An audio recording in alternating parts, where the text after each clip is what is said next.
Hey digital fan, my name is John D. Saunders. In today's digital blog, I have a legendary interview with none other than the e-commerce master, Ezra Firestone. Stay tuned.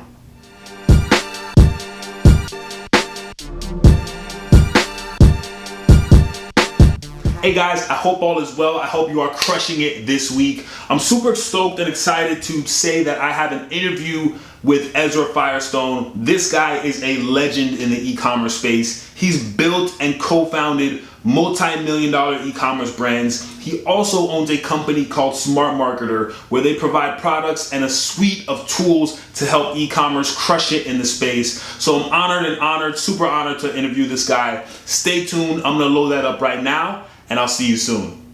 Hey everyone, welcome back to the Digital Block. My name is John D. Saunders. Today, we have a legend in the digital building. This guy began his digital journey in 2007, building his first e-commerce store from scratch to now running multiple businesses that bring in 20 plus million in yearly revenue. With humble beginnings in e-com as a side hustle, Ezra Firestone took a systemized process to create the most successful brand, a pro-age cosmetic line called Boom by Cindy Joseph. Ezra also created Zippo Apps, a software development company focused on creating apps for Shopify, the best e-commerce platform on earth, I might add. And with a team of over 40 plus employees all over the world, he shows no signs of stopping. I want to introduce the legend himself, Ezra Firestone. Ladies and gentlemen, thanks for having me on the show, man. I appreciate it. Super cool to be here. Man. I love, man, I'm into talking about marketing and business and life and doing that with other people who are interested. And I like all the different, ways that we get to do that: video shows, podcasts, this kind of thing. So thank you for having me. Thank you. And, where did you get that intro? That makes me feel all fancy. I don't know who wrote that or where that came from. But dude, listen, man, I'm low key like stalking you digitally because I don't follow a lot of people, but the people I do follow, I like to have a group that are both very successful in their business lives, but then also have that balance of being able to enjoy what they do, right? So you're one of those few people I follow, man, and I appreciate you taking the time out of your schedule to come on, man. How are you? I'm doing good, man. I'm doing good. I'm in a new space, and your physical space that you're working in actually is really important. I'm finding, having changed physical locations, like this space is much bigger. Interesting side note is that every time, and this could just be a coincidence, but if you just want to parallel my personal life with my business life, I mean, my wife and I started these businesses back in the early 2000s. 2007 was when we made our first sale, but I was on the hustle. Before that, I was 2004, 5, 6. I was learning about, search engine optimization, which was the visibility source of the day. Now people talk about Facebook ads. I mean, I use Facebook ads and Pinterest and Instagram and YouTube and all these different, ways that we're paying for amplification. But the way to get visibility back then was only query based. There was no contextual traffic.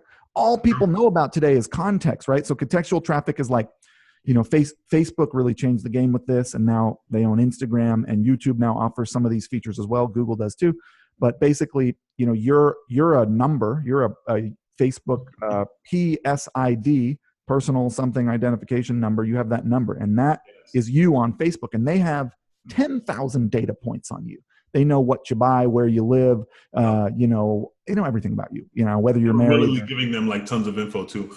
Yeah, they're buying it from other places. They're controlling your keystrokes. And so, multi-data point contextual targeting is really what changed our business model. Because before, when I was in it, it was you had to wait for someone to type in a query. So it was like search, find, buy was the purchase path. Someone would search for something, they'd find something, they'd buy it. So if they searched for Elvis wig, like I sold Elvis wigs and mullet wigs and Afro wigs, and I had like one of the most successful costume wig retailers in the late early, like 2008, 2009 in America. It was great. I sold a lot of those, and they were really fun. But I had to wait for someone to type in Elvis wig. You know what I mean? I couldn't, and then I had to run an ad or show up organically. So true. But now, with and look, contextual targeting existed. You could run an ad to someone. You had one data point, the page they were visiting. If they were on a page about cats, you could show them an ad about cats. But I think that that what really sort of democratized commerce and online marketing in a way for every industry.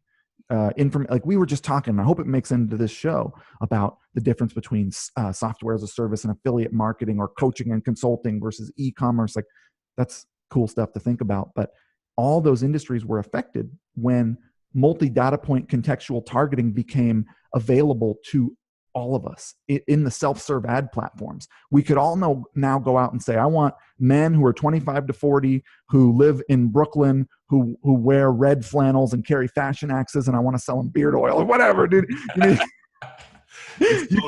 could do these so granular in tech, and that also changed business in general, because it now became all about storytelling, because there's no search intent. Like when I got into the game, it was much easier. It was just search intent. You knew what they wanted. It was about building out a good offer. You just had to make the offer awesome, the offer page and this and that. Now you have to tell a story to get their attention, to get them to consume, and then transition into an offer. And then you have to build out the offer funnel. So it's a whole new model, but I don't even know where I'm going with this, but that's what when you said, how am I doing? That's what happened. It's definitely revolutionized, the way that marketers can target and really reach their ideal consumer, right? It's insane, man. It's insane. I think that especially now in 2018, it's just so much easier to go after your specific niche, because there's so many free data points like audience insights and Facebook ads and even Google to be able to find what you're looking for. And you don't need a lot of money, is the truth of it. Exactly. It's the bootstrap era, right? You need some, but you can definitely, when I got started, I was working a 60-hour-a-week job and building my online business in the 2 to 3 hours I had at night. And that is doable if you're interested. All the information's available. You just have to keep at it. And I tell people, man, if you're just getting into this game, if you look at the numbers, we are so when I started in e-commerce, 4 out of every 100 transactions, 4% of all transactions that happened from the bag of chips you bought at the grocery store to the thing you ordered on Amazon, of all transactions in America, 4% were online. And that was around 2005. Now, fast forward to 2014, and it had doubled to 8% of all transactions happening online. And now that's not stopping. It's just continuing to go up. So the opportunity of online commerce, and that's driven by millennials, my generation. Are you a millennial? Yes. Okay. So our generation, the millennials get a bad rap for a number of reasons. And I don't disagree with some of them, but anyways, this is not about a judgment on millennials, but it is that we grew up with online commerce. Gen X, Gen Y, baby boomers, they had to adopt this buying online. They only wanted to buy over the phone back in the day. They wouldn't trust the internet. So we are coming to our prime spending years, going to be driving the economy. And that is one of the reasons that online commerce is predicted to continue to rise. And it's a great time to be paying attention to this. And you still can, with just a few hours of dedicated work on a daily/weekly basis. But the point I was going to make was that you should give yourself 12 to 18 months. 12 to 18 months. You're going to put attention on a project. Let's say it's a new business, a new e-commerce business, a consulting agency, a software as a service company, a affiliate marketing hustle, whatever you're doing, ebooks, I don't know, that lead generation for some local business. If you don't give yourself 12 to 18 months of consistently putting attention on trying to make that work by increasing your skills in the areas of paid amplification, buying ads on Facebook, and storytelling and sales funnels, and direct response marketing, and think about if you wanted to learn how to play an instrument. Yeah. Let's say you wanted to pick the 10,000 hour rule, right? Yeah. Oh, what's he getting? Oh, out, son. Nice. Hold on, let me jam out. There you go. Hey, now, so we just do a little informal jam. Got a tune. Oh, I love it. Anyways, the point is that I can't play. See, so we're opposite sides of the spectrum, right? 10,000 hours, 0 hours. But give yourself 18 months, and then you don't have to worry about judging it. Don't judge anything until that amount of time has gone in, because at that point your snowball starts to build, your halo starts to build. Yeah. It has, people. It's like diets, man. They try business entrepreneurship for a couple months, and it's like, man, you got to be thinking further ahead than that. You got to be thinking, this is like something I'm building from scratch, and I need you know. And I'm glad you said that, because it kind of leads into one of my first questions in regards to, I wanted to ask how you went from full time to working on this as a side hustle to, doing 20 plus million in a year in annual revenue. Is that because you allocated the 12 to 18 months doing that as a side hustle, or was it more so a different strategy? I think that you're going to have stuff that fails and you're going to have stuff that works out. I've had several of both, and the stuff, and I probably had more stuff failed and more stuff's worked. But like, if you stay in it and you stay interested and you stay having fun and you stay paying attention to people who are more successful than you in different areas of the game, I think when you think you've made it, you think you're the man, you're balling out of control on Instagram. It's like, there's always more to learn. There's always going to be someone who knows more than you in a specific area. And it's a lot of fun to grow and grow your skill set. And, yeah, absolutely. The journey is the best part, right? Right. It's what it's about, And I think that you also have to figure out and this is so cliche, but it's like, man, if your goal in entrepreneurship is ego validation and to look cool in front of your friends and to ball out on Instagram and have fancy watches and shit, it's like, man, that is the root of the desire is approval from your peers, your host. That can't be what you 100%. Hey, listen, some people will make it 100%. With that, but it's like, if you have a bigger goal, like perhaps you're interested in, generating resource that you can then allocate towards causes that you find noble. Like maybe you want to help out your community. You want to take care of your family, Exactly. You have a reason why you're doing this beyond. And hey, listen, I'm not against ego validation. I'm not against approval seeking. I'm not against balling out of control. I'm all for all that shit. And I think that you need something more substantive as to why you're approaching this very hard, very intense, very insecure, very risky path of entrepreneurship. It's a lot of responsibility. For example, I'm on the hook for 75 people's salaries every month. My team is now 75 plus. Wow. I'm at the end of the line for all that. I have to make that all happen. And so, it's also one of those things with responsibility. Like the more that you take, the more power you have. They say with great power comes great responsibility. With great responsibility comes great power. You now have this power to wield. The more responsibility you're willing to take for your situation. And so for me, I started off with nothing, working, like we were not rich growing up, in any way. But we were rich on love. I had a lot of that was all you need. Same boat, man. Same boat. But I think that like you have, the reason to have it start as a side hustle is if you have no resource, because you don't want to be relying on the business to take care of you, because then you can't take risks and play it right. It's like, don't play poker with money you can't afford to lose. I used to be a professional poker player back in my early years as a teenager and stuff, but the whole other story, Vinny the limo and Johnny. You are truly a Renaissance man, dude. I love it.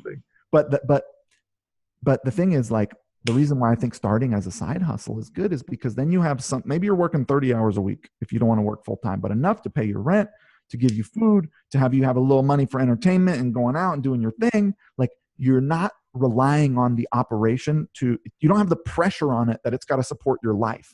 Absolutely. And that allows you to reinvest 100% of whatever it makes back into pushing it. You're not trying to pull. And this is what happens when people hit six figures. They think they're balling. They're like, oh, damn, I'm doing 10 grand a month. And they start pulling out 5, putting it in their pocket, rolling down the street and copping whatever the new shoe is, or whatever the fancy car is. They'll get a fancy car lease, or it's like, it's fun to have nice things, and I'm not against having nice things, and I think you should have nice things, and I think you should. It's just, as an entrepreneur, you got to live beneath your means. You have to, because you don't know.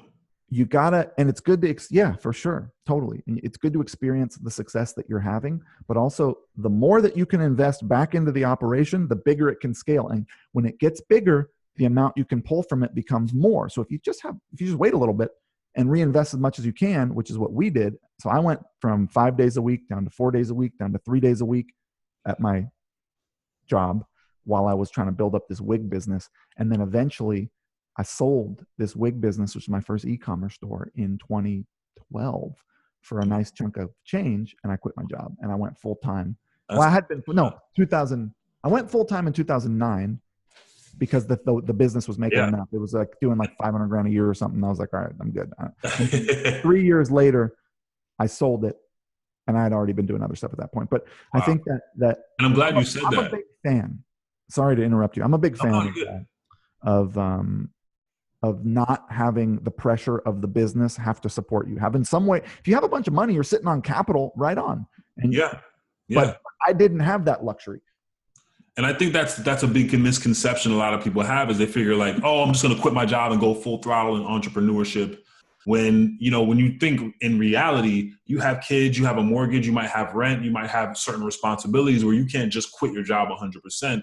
But luckily, because of this digital landscape, you can build a profitable business on the side, not even working, what you're working full time on your job, just on the weekends or on your time off. So I agree 100%.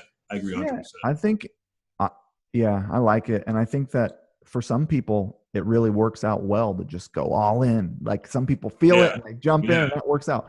On the whole, if you're asking generalization, I would say that the stress that causes, especially if you're green and you're just getting in the game and you don't know anything, is probably not advisable. I agree 100%. And, like you, I started the same way. I worked at a marketing agency as the marketing director. And then, I was doing my side hustle. And working on your own thing on the side? Yeah. So we worked in strictly automotive dealership clients. So I was building clientele on the side, doing like social media for friends and family, and slowly kind of building up that repertoire of business. And then once it got to a certain degree, I had to, make that decision to transition. And, that job was probably my first opportunity. And I still work with them. We still do projects for them with my business. So how's it going since you transitioned? Like, are you feeling like it's been 4 years? I've been an entrepreneur for 4 years. So you're solid and it's working, right? Yeah, I mean, you wouldn't have made it 4 years if it wasn't working out. Oh, no, definitely. Yeah, that's great. So someone is, if they're starting in e-commerce, or they're struggling, and they have limited resources, where should they be allocating their efforts the most, especially in the beginning? 2 skills. You can outsource technology, graphic design, landing page building. So like your actual platform where you're collecting money, if it's Shopify or whatever, you can outsource the design and development and creation of your technology stack.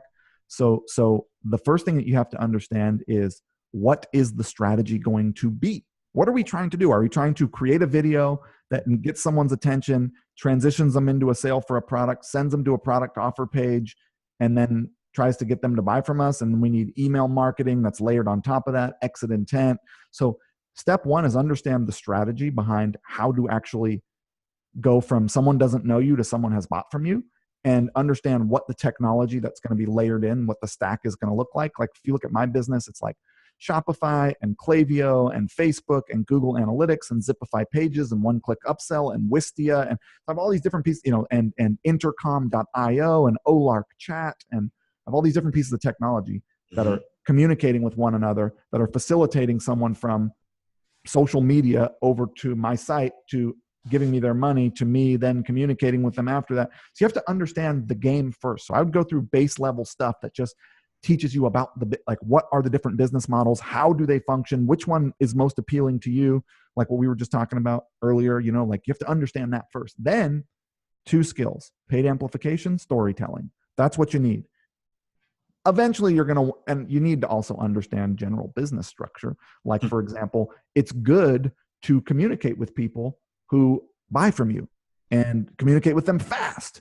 Have fast customer support responses. Give people their money back when they ask for it. Like if you don't understand like how to actually run a business, which is essentially mass communication with a large group of people who want stuff from you, like potentially their money back, or the answer to a question, or to know when their shipment is coming. Like you got to know how to do all that. But assuming that you do, I think that learning how to run ads and create videos and sales pages and write copy that engages people is really direct response marketing, man. I'm a marketer. I'm all about the marketing. And I think you got to understand the technology. So no, that's great. That's great. I love that, man. So primarily storytelling, and then and paid promotion, right? Yeah, and also, can you talk a little bit about paid promotion and how? Because I think a lot of people think, oh, well, I have to start with $10,000 in Facebook ads to see any type of return.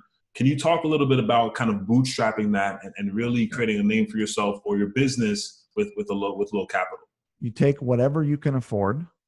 If it's $5 a day, that's better than no dollars a day. If it's $10 a day, if it's $50 a day, whatever you can comfortably afford, and you put it into paying for visibility. Because the beautiful thing is, if you follow a structure like mine, where we start with videos to get people's attention, and then we retarget them based on how much they consumed, and then we're communicating with them differently if they made it to an article or made it to a product or made it to the cart. Like, it's basically a 90-day communication cycle with little pieces of content that are being shown to different people who are on different levels of that 90-day kind of story, essentially.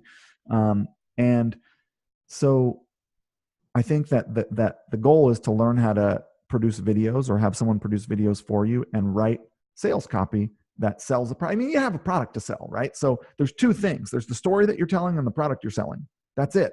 So we have to figure out, what are you selling, and how do we want to talk about that, and how do we want to differentiate that from what else is in the market, and tell people, here's why we're better, here's why we're good, here's people that we've helped. So you have to like flesh out your product and what it is, so that you can sell it. And then you need a story that captures people's attention, that then gets them in to knowing that you even have a product. Like, hey, that's those two things you need: get someone's attention and sell them something. And so that's copy and videos and like a website. And then you need to know how to like create ads and place them on Facebook, and place them on YouTube, and place them on Instagram. Perfect. Yeah. No, I love that. So you said, and this is funny, I think on the site it says you manage a team of 40 plus. You just said it's 75 plus. I want you to I want to ask if you could talk a little bit about managing a remote team, some of the tools you use, because with us, we have a remote team. There's only 8 of us though, and we use Asana and Slack mostly for task management and communication, and a few other apps. How do you manage a team of 75 plus people? Yeah, man, we've gone, I think basically a team of 2 plus outsourcers can get to like low 6 figures, high 6 figures, maybe $1 million. A team of like 3 to 5 or 3 to 7 plus outsourcers end up getting to like 5 million. And then once you start to get to, 7 to 12, 12 to 15, 15 to 20, plus some outsourced stuff if you need, you start to be able to get to that 8-figure range. And that's just kind of like, if you just look at the size of operations and what they're able to produce in revenue in general. And we kind of did all those jumps. Like, it was me, and then it was me and Carrie, and then it was, we hired a customer service person. When we were doing that, we were outsourcing design and development, and I was running the ads. We were outsourcing, video work and stuff. And I have a whole course that talks about how we do this, and there's a free training on my website. Yes, I'm going to include that link here, guys. So make sure to the webinar. But basically, I think that that the first thing. So there's 2 places that people get bogged down. Let's forget about how to build a team. It's like, I'll talk to you a little bit about that. But the places where people get stuck are, number 1, they do their own support, which is crazy. It's like, man, that is the same question 10,000 times. You should not be spending time on that. You should write the answers you want for the questions once. Yes. And have other people handling them and the refunds and all that. Automation, baby. I love it. Yeah. And if there's questions that come in that they don't have the answer to, they ask you, and then you answer them, and that becomes their standard operating procedure or macro that they respond with. Yeah. And then you're building a database of all these questions and answers that they can always access and be able to leverage. Little Zendesk or whatever interface for it.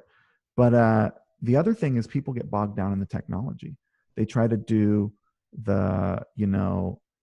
all of the tech themselves. So they they're in the website, they're in the email service provider, like Klaviyo or Infusionsoft or whatever. They're in WordPress backend. They're in Google Analytics. They're in Facebook. They're in Wistia. They're in all of the tech. And it's like, the first place to get 90% of your time back is to get someone who I call the everything person, who then graduates to be your chief technology officer and potentially your COO. But they come up and they learn all the tech.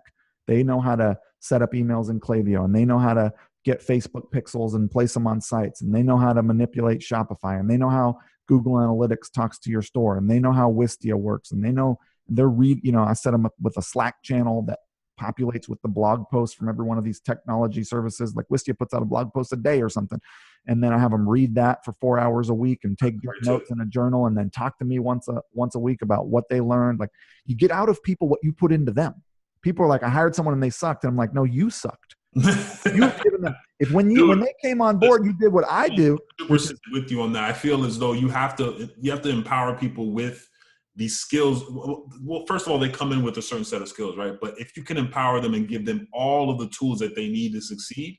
Yeah, or maybe they don't have any skills. Like, I hired all my cousins. They don't know anything about anything. But hey, listen, I want you to be the best social media manager in the world within 2 years. Here's how we're going to get you there. You're going to read all these blogs every week. You're going to go through these 9 courses. You're going to go to this event. We're going to talk about it. You're going to practice it on our site. You know, like you give them a path. I mean, those people that have that common denominator, that you see the potential in them, you know? Yeah, they're enthusiastic and they're tech savvy. Yeah. You know, it's all you need. Someone who is and better to do it with people you know and love and trust, because you're going to spend a lot of time working. It might as well be with people you like, who will shoot you straight. So I like the whole friends and family model. But yeah, I think that customer support and tech are the first things you want to get out of. You can keep doing ads yourself. You can outsource design. You can outsource development. You can outsource copy. You can have customer support in-house. You can have your tech in-house. You can outsource video creation.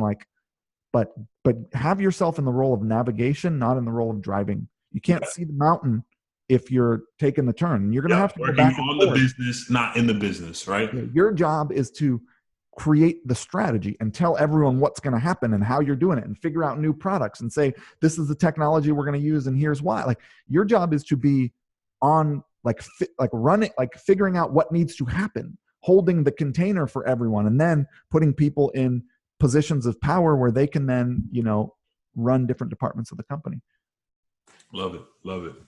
Awesome. So guys, you heard that from the legend himself. If you're building and scaling out, think about how you can put people in position to handle the day-to-day stuff, to handle the day-to-day workload, so that you can focus on big picture. Yeah. And I think you got to do both. You're always going to be tinkering, but maybe where I'm at now is 90-10. 90% of the time I'm talking to people about what happened and giving my thoughts on it and thinking about stuff. And 10% of the time I'm doing things.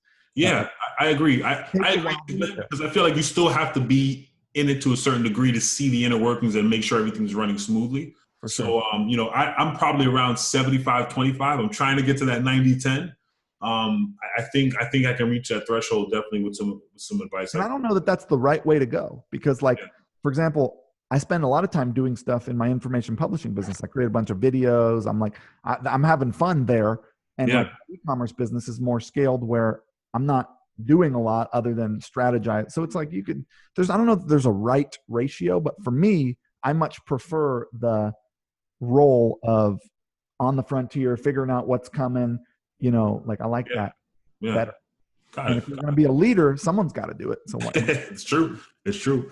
So Ezra, I know you have a Shopify app called Zipify Pages. Just for all the viewers out there, Zipify Pages is an awesome integration that you can add to your Shopify store, where you can add detailed, robust product description pages. You can have images, video, and really create long form pages that are great for SEO and conversions. So with that being said, how did you come up with the idea for that? And how were you able to execute that with all of the other, things you have going on? The idea of a landing page builder had been around for a long time. You had a bunch of folks, Lead Pages and ClickFunnels is very popular, and Kajabi has their own page builder, and Entreport has their own page builder, and there's one called 10-minute pages, and Instant Pages, tons. Yeah, there's so many of them, mostly for the WordPress in information publishing, and coaches, speakers, authors, and local businesses and stuff like that. And also e-commerce had been pretty divided. BigCommerce, Volusion, and Shopify were in a race for who was going to be the predominant e-commerce platform. Before that, it was Magento, Yahoo Store, OS Commerce, WooCommerce is still in the game. But Shopify ended up winning that race, and there was no easy way to quickly deploy high converting sales funnels, templates, freeform editing, all the stuff that you need to be able to do on Shopify. So I saw the opportunity and I built it. I started working on it in 2015. I think I released it, the first version in August of 2016, and I've been selling it all through 2017 and now through 2018. So I've really only actually been selling for about 2 years, selling the product. And the different, I mean, man, it's like, it just keeps, it's code. It's code on top of code on top of code. I'm dealing code, man. Code dealer. And I got 35 on my development staff doing, I got QAs and front-end developers and back-end developers and designers and project managers, and like the development team and the amount of code we're putting out for Zipify pages and one-click upsell is staggering. And it's all based off of tests that I'm running on my own e-commerce stores. So I figure out what works and then I build it into the app so other people can use it, and it's only getting better. And like where it is, like the roadmap for what it's going to become is, I always feel like it's amazing. Obviously I'm using it for my business. You should use it. It's great. It's the best thing on the market. And we're constantly, we give free live chat. We do free webinars where we talk about what's going on. We are constantly updating and adding features, documenting. Our help section is up to date with videos and standard operating procedures. Like it's a very large, to give you a sense of SaaS as a model. I think Zipify pages is like $1.5 million a year, $2 million a year now in revenue. And it has a bigger team all in all than Boom by Cindy Joseph at 20 million. Really? The team is bigger. Yeah, because think about Boom, man. It's supply chain, it's customer support. Yeah, it's a lot. It's a lot. Zipify, so supply chain as it scales doesn't scale with the amount of employees that supply chain for software as a service does. For Zipify, with 4,000, 5,000 customers or whatever, I got like 30 plus development staff to support that. And as I go to 10,000, I'll need 60. And so just the staff is a lot for that business model, but it's so much fun. And yeah, I mean, I don't think I did anything particularly innovative as it related to the idea around a piece of software that allowed you to quickly and easily deploy winning, layouts and user experiences and layouts. I mean, now we're doing mostly mobile. 85% of traffic is mobile. So essentially we're kind of like a mobile landing page builder. Like we give you a different page for desktop and a different page for mobile, because desktop visitors, you can have longer pages, more content. Mobile visitors. Shopify is just responsive right now. It just, compresses the content into just a responsive look. That's cool. You can do people's Shopify themes do. Yeah, but it's not good enough, man. It's you need it to be a completely different experience. Like for example, we find when we cut literally half the content, like you just cut the page in half, it goes up by like 10% on mobile. It just needs to be faster. It needs to load faster. Yeah, because you might have desktop has that huge, large, hero image at the top. You go to mobile, the whole full screen is just that. Yeah. No, I love that. It's two whole different interfaces, and I think so. That's kind of fun. We've definitely done a lot of innovative stuff. And we're continuing to in the direction for e-commerce stores, because you need something different if you're an e-commerce store than you do for someone else. So what are some? So for me, I've built 3 stores. I sold 3 of them as well in the last 2 years. And some of the apps that I've used include Zipify. Oh, thanks, man. I learned from the best. Zipify pages. We've used Facebook, the retarget app, which is super, super robust and easy to use. As well as Orange Analytics. What are some of the Shopify apps that you have to have on your store, besides, of course, Zipify pages and upsell? I'm a big advocate of Zipify pages and one-click upsell. Love it. Obviously, because they're mine. They are great apps, I have to say, guys. So, and we only build what we think we can be best in class at, and we actually shut down like 4 other app projects because we thought it would take. I have a lot of ideas for what cool app, but we thought it would take away from our ability to be the best in the world in these 2 areas that we've chosen: direct response landing pages and sales funnels, and post-purchase and pre-purchase upsells. So essentially average order value, we help you get more from your store. It's all about increasing your average order value, lifetime customer value, conversion rate. But so I think you need exit intent in some kind of pop-up app. There's a bunch of them that can do exit intent pop-ups, on-site pop-ups. Like pop-ups are big. You're going to want those. Obviously you're going to need a Facebook catalog app that can send your products in a catalog feed over to Facebook, so you can run things like dynamic product ads and carousel ads using your actual products, which are really great ad units. You're going to want some kind of email CMS that's connected to your store. I use Klaviyo, CRM, customer relationship manager. So you could use MailChimp, you could use ActiveCampaign, you could use a bunch of them, Infusionsoft even, and some kind of live chat app. So intercom.io, Zendesk, Olark. You're going to need that, Facebook Messenger app. Yes, that one's ManyChat, there's a bunch of them now. Do you like ManyChat, or do you like some of the other competitors when it comes to Facebook? There's Shop Message, there's Recart, there's a bunch of them. I am an investor in ManyChat, and I use ManyChat on my store as a email market. It's sort of like a Facebook Messenger broadcasting system to do essentially like broadcasts and automations to subscribers. I don't yet use an app in the Shopify purchase flow of like someone's on my cart and they add the product to the cart and then it messengers them. I don't have that tech implemented. I know ManyChat is working on Shopify native features. I have to look at the timeline on that. I'll probably use some other app in the interim, perhaps. But I don't have that set up at this time. Okay. Hey man, I just realized I actually got to jump. Do you want to wrap this up in some way? Yeah. I'll ask you one last question, and yeah, man, I appreciate all the value you've provided. And so I know you're a big fan of jiu-jitsu. What's something that's inspired you in the business of the sport? In the business of the sport? I'm sorry, you in the business from the sport. So something that's kind of translated from jiu-jitsu into your daily. It's hard to distill one thing, because for me, like grappling, I started doing judo when I was 4 years old, and I did judo like 5 times a week or 4 times a week or 3 times a week or some level of all the time, and tournaments on the weekends all the way until I was in my late teens. Yeah. I went to Japan, I did the whole thing. I competed, nationally. I was all right. But I did it my whole young adult life. And then, and I also started doing jujitsu when I was 11, or 12. And so kind of like the mats have always been a second home for me, a place where I could go and be humbled and learn and just see. It's just like, it is an analogy for life, as business is, as life is to business. Like, it's like the same. It's an experience where you're going to be put in uncomfortable positions. You're going to feel a lot of pressure, and you're going to have to learn how to relax and breathe and be strategic and deliberate with your usage of energy. And like, it's an incredible practice. Martial arts, any kind of martial art you want to get into. I'm not attached. I started as a grappler, and I am a grappler. I'm a judo guy. I'm a jiu-jitsu guy. Those are my martial arts that I have spent my life studying, and have fallen in love with. And listen, I've done some striking, I've done some other stuff too, but like that's what I do. And I think that I can't really pull out one lesson, but I think that there's a lot available there for anyone who has interest.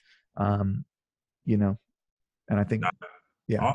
Awesome, dude. And last question of the day, and I'll let you go. Do you have a favorite book or a favorite business book you recommend for everyone out there? Like, what have I been reading recently? I don't know. I go through phases with reading where I'll read a whole lot for 4 months, and then I won't read a whole lot for 4 months. When I'm traveling, I read a lot because I got the planes and the cabs and of course, hotels and stuff. So it's kind of like travel season, not travel season. I read Willpower a couple years ago. I thought that was a pretty good book. It was fun to read. It was interesting. I didn't necessarily agree with all of it, but I thought some of the things they were pointing out about different statistics around what happens as people in positions of power who are making decisions on behalf of other people, like when they're leading up to lunch and getting hungry, all this, it's just crazy, man. Awesome. That book inspired me to do more work in the morning, which was not something I necessarily was doing before that. And I have enjoyed the result of that. So maybe, who knows if it was, I now work more in the mornings after having read that. And that has been better for my work life for sure. Got it. Well, Ezra, thank you so much for taking the time out of your day to talk with me and answer a few of my questions. I thoroughly appreciate it, man. I hope you have a great week, great weekend. Anything you need, just hit me up, and man, we'll talk again soon. All right. Thank you so much for having me on, man. Talk to you later. Thank you, brother. Thank you guys for checking out our content. As always, hit the like button, comment who you'd like us to interview next, and also, lastly, make sure you hit that subscribe button to follow our content. Stay tuned, and I'll see you soon. Peace.